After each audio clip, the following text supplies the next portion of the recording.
Ladies and gentlemen, welcome back to another edition of World Wrestling Affliction.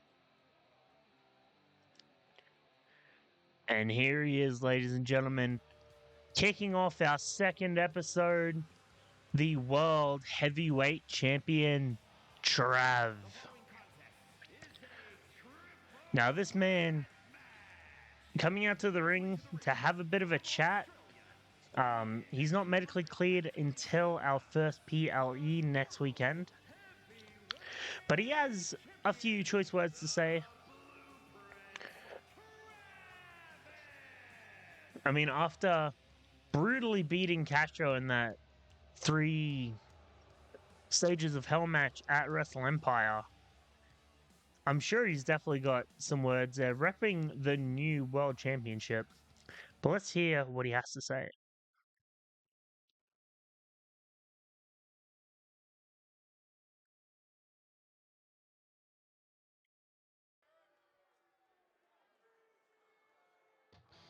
Well, ladies and gentlemen, I think those words struck a chord with the anti-hero, AJ Perez. Trav saying, look, why would I attack the group of pathetic losers? You mean nothing to me. And the anti-hero, AJ Perez, coming to the ring. Let's hear what he has to say to our world champion.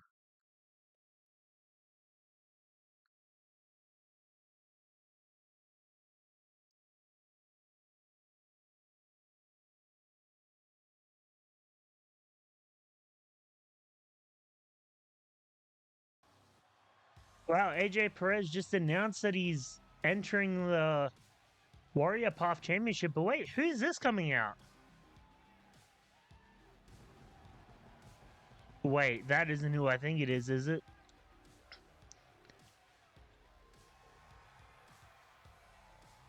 It can't be. Andre Salas, ladies and gentlemen, has entered World Wrestling Affliction Season 2.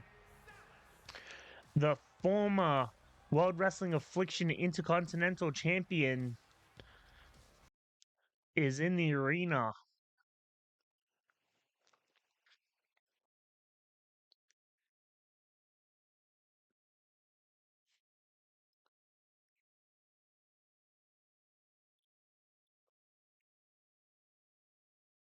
Well, AJ and Andre Salas fighting over who should be champion.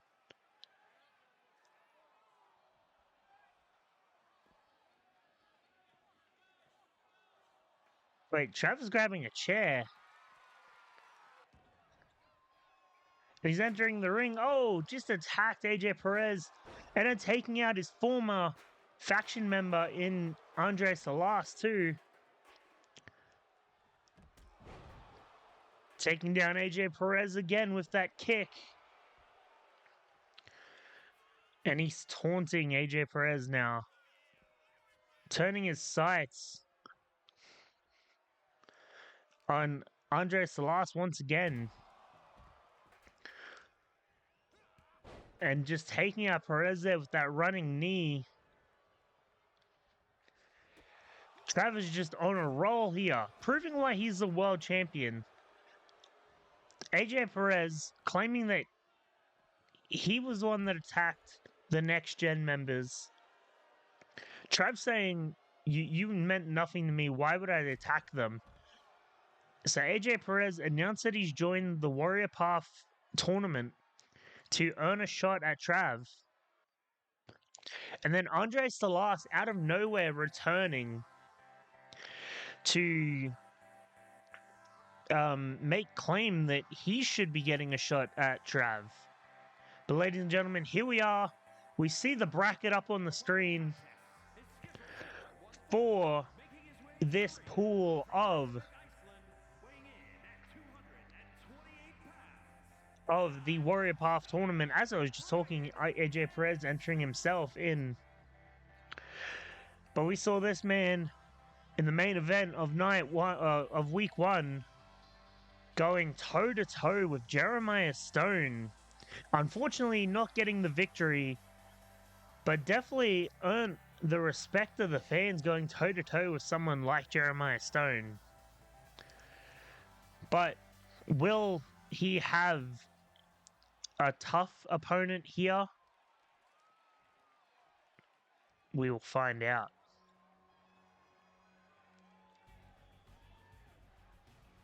Oh my god, ladies and gentlemen. Andy Walker representing the Dangerous Alliance. Now, those of you following Season 1, Andy Walker was part of the Rebel Club. But during a tag team Four Corners title match was thrown through a stage lamp backstage.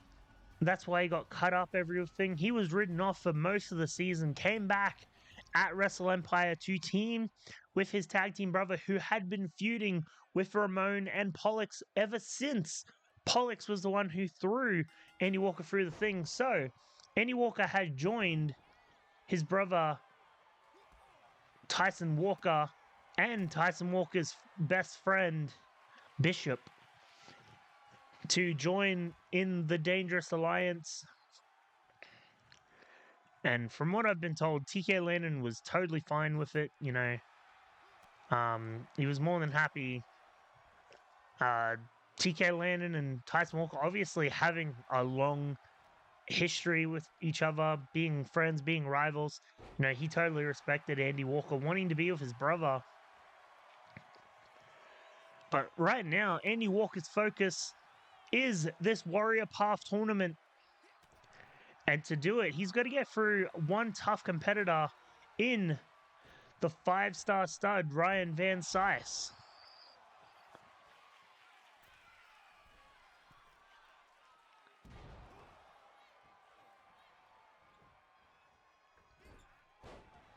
And Van Sice just showing a great showing here in this opening bout.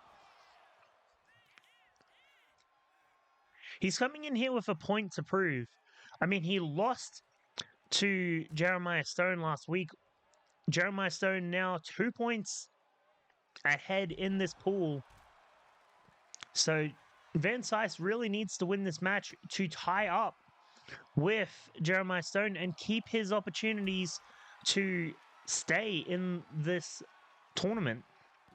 Because if he can't win here, then and Jeremiah Stone wins a match, then he is mathematically out of the tournament and cannot progress even if he wins his 3rd match in the tournament. Now, Andy Walker, while a win here would definitely be beneficial points-wise in his pool of the tournament, he still has an opportunity to win his next 2 matches after this one and stay in the tournament, providing that Jeremiah Stone loses a match.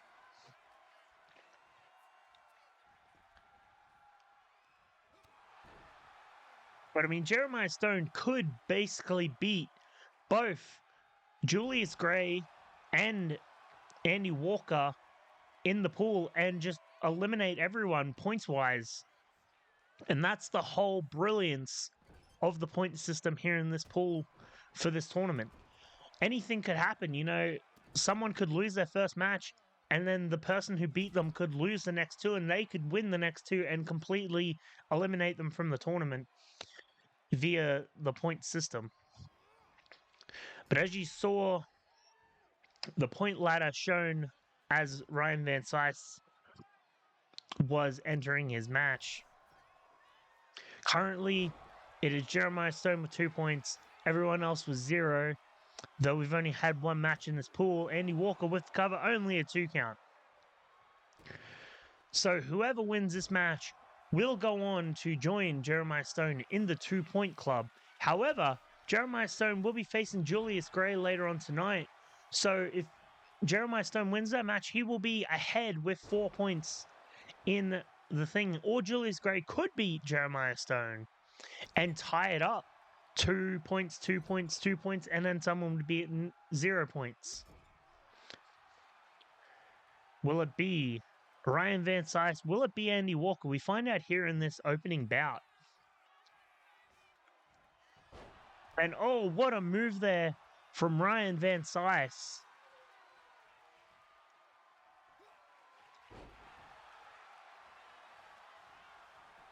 Goes to the cover now with the all-in 2, and only a 2 count there. Van Cise can't believe it. And the stomp to the head of Andy Walker now. Now, Andy Walker and his brother Tyson Walker were not successful at Wrestle Empire beating Ramon and Pollux. So Andy Walker's definitely looking to get a win back in the column here kicking off this season. After being out for half of season 1 and losing your return match, a loss here definitely would not be a good boost to the morale, if ever I saw one.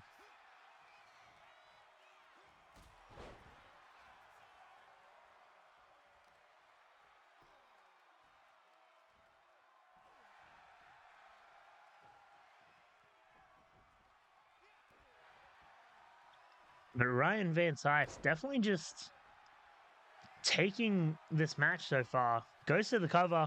1, 2, 3, and 5-star Ryan Van Cise.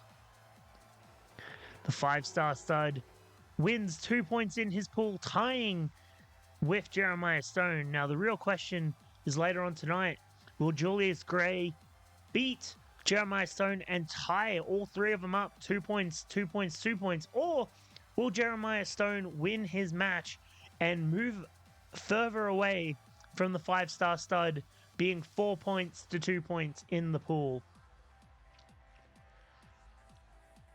We'll find out later. But for now, congratulations to one of the newest members of the roster, the 5-star stud Ryan Van Cise, taking down someone who is definitely not a walkover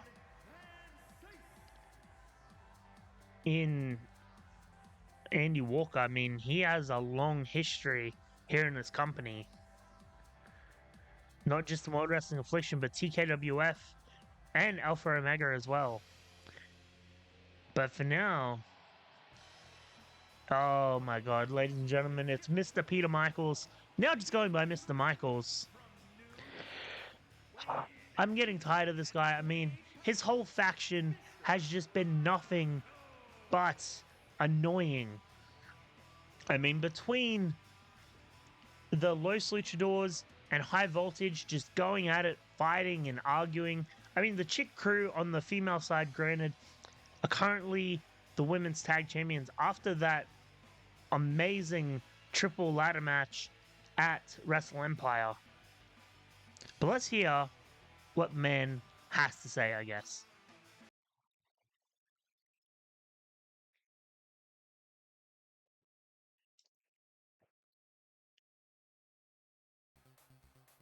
Well, that's a good point too. At Wrestle Empire, who the Quantum?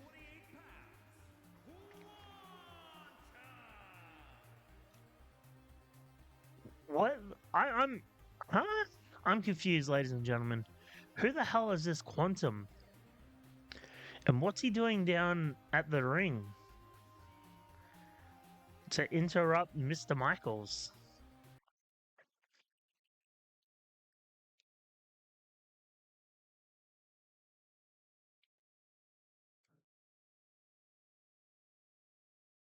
Wait, what?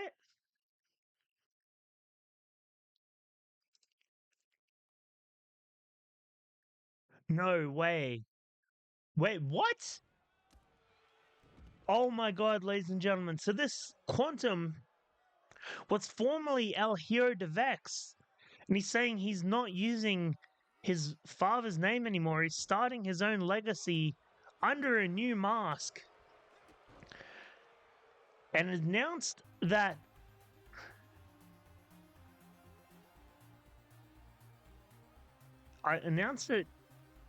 Los Luchadors and the Chick Crew are now wrestling under eminence and no longer need. Oh no. No, not this. Oh! Oh, that's one of the members of High Voltage.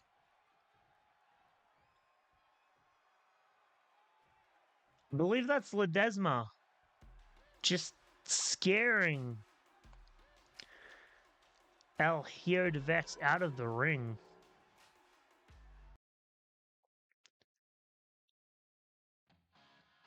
Well, I don't know what to tell you, ladies and gentlemen. I mean, that was just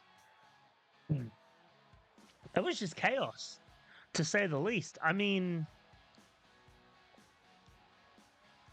so Mr. Michaels came out to say, look, you know, Los Luchadors dominated that tables match. I mean, it was less than a minute long, that tables match. And there you see the bracket for this tournament pool. But yeah, now Quantum's come out and stated that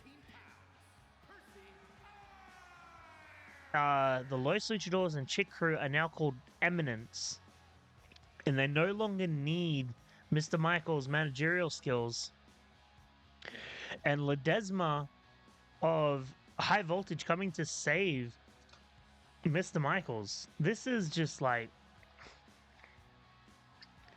very interesting.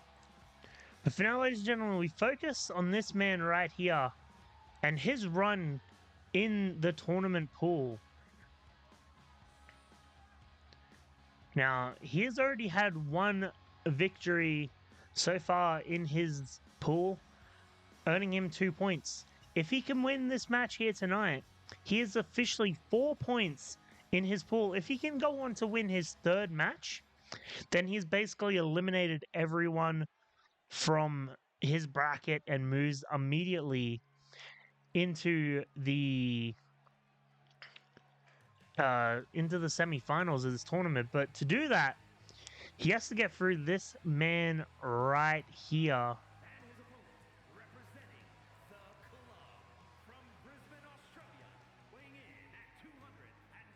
Oh my god, ladies and gentlemen, he's back!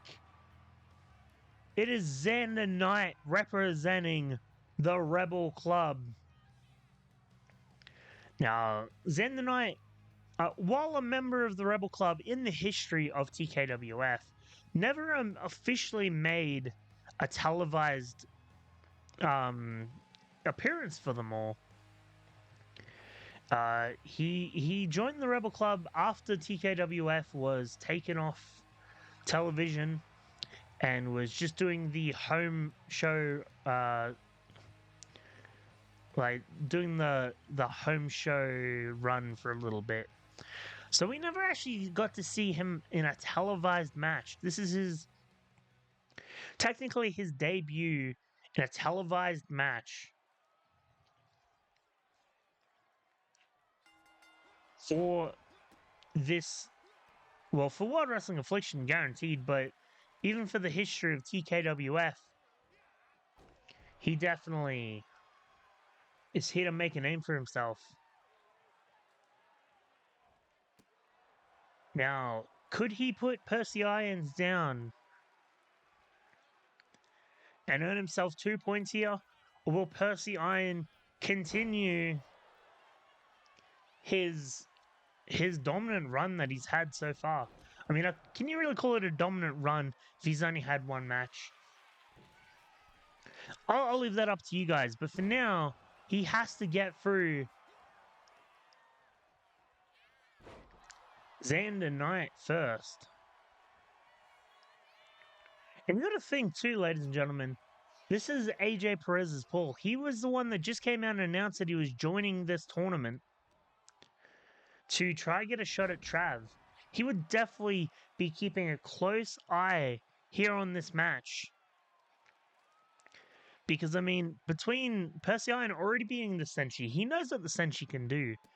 But these two sort of unknowns in Percy Iron and Xander Knight, he would definitely be reviewing the tapes.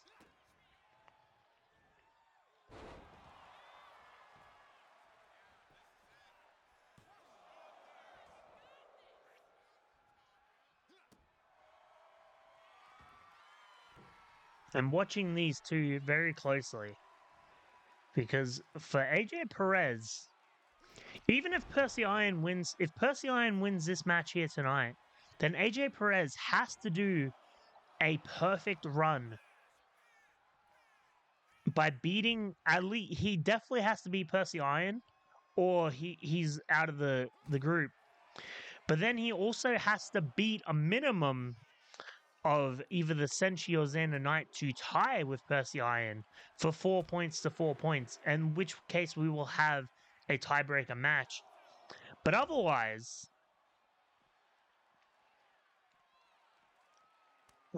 he would have to beat both of them to completely write Percy Iron out of the group.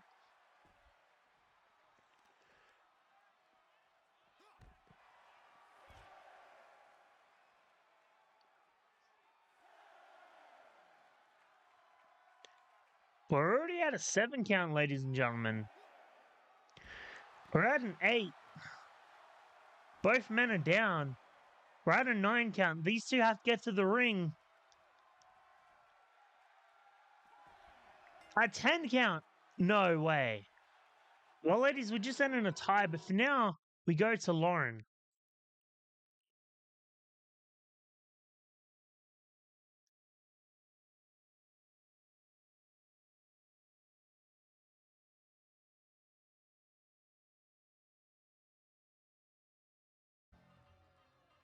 Wow, ladies and gentlemen.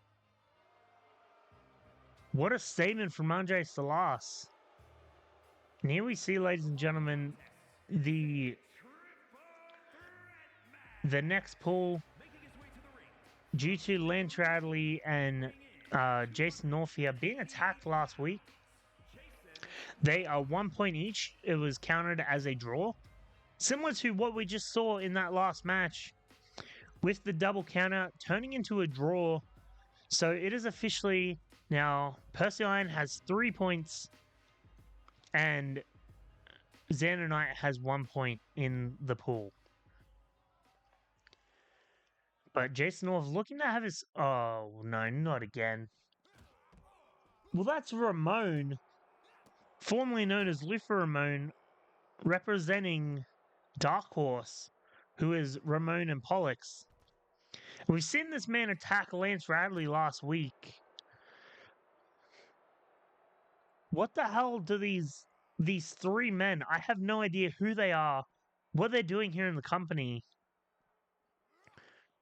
Why are they so into ruining this tournament bracket for Jason North?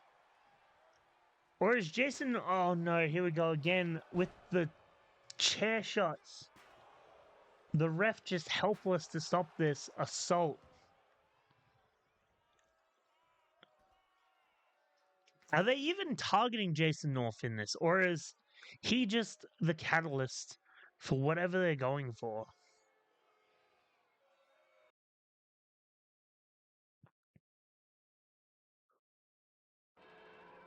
Well, ladies and gentlemen, he just said we know what you're wanting.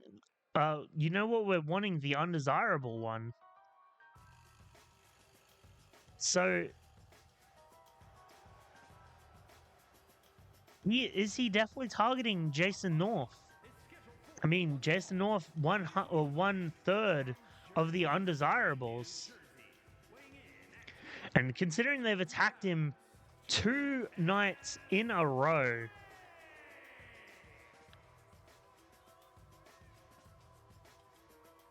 I'm just at a loss for words, ladies and gentlemen.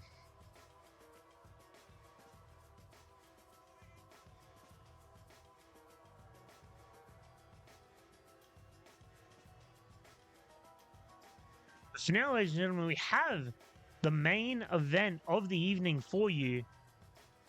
It is this man, Julius Gray, making his debut here in World Wrestling Affliction,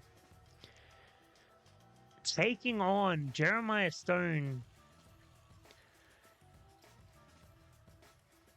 And could this man beat Jeremiah Stone and tie himself with Jeremiah Stone and Ryan Van Sykes with 2 points in the pool? Or will Jeremiah Stone get the victory and walk out with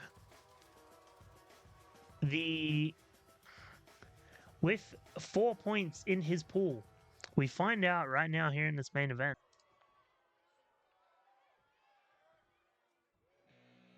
And here he is, ladies and gentlemen,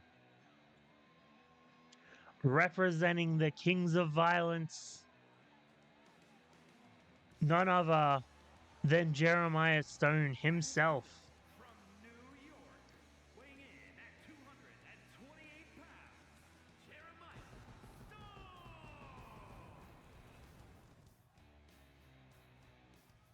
Stone! Jeremiah Stone, definitely a very dominant superstar last season. Between holding that light heavyweight championship for most of the season, granted, not always with the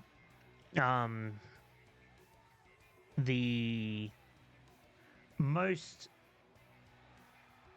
legal ways of holding the title. We'll just say that. But then, not losing his title, he didn't even lose it technically. His team lost that War Games winner takes all title match.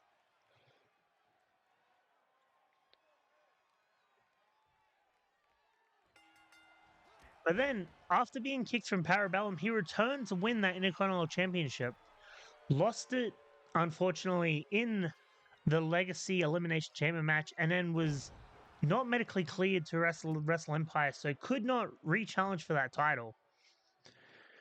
I mean, technically, if he wanted, he could, because the Global Championship holds the same lineage as the Intercontinental Championship, he could cash in his rematch clause for the Global Championship. But I think right now his focus is on the Warrior Path Championship, as he is doing really well. You got to think, why would you go for the Global Championship if you have no... Oh, Buckle Bomb! Buckle Bomb to Jeremiah Stone.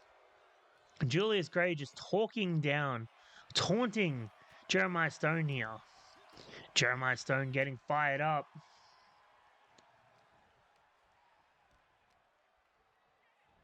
Beating down the cocky Julius Gray. Goes for the cover now. Not even a 1 count. The ref was a bit slow to the fall there. What a face buster there. But Jeremiah Stone gets up immediately. And Julius Gray putting on one hell of a performance here against Jeremiah Stone. Once again, talking down to Jeremiah Stone. He thinks that he's better than Jeremiah Stone, and he's just outclassing Jeremiah in this entire match. Jeremiah fighting back now.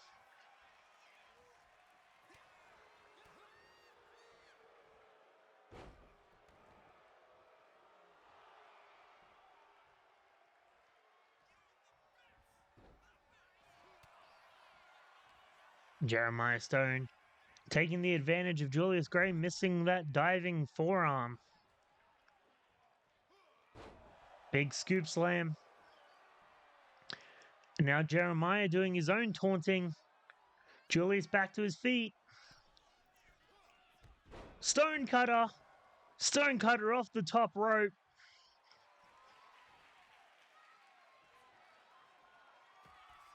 Oh.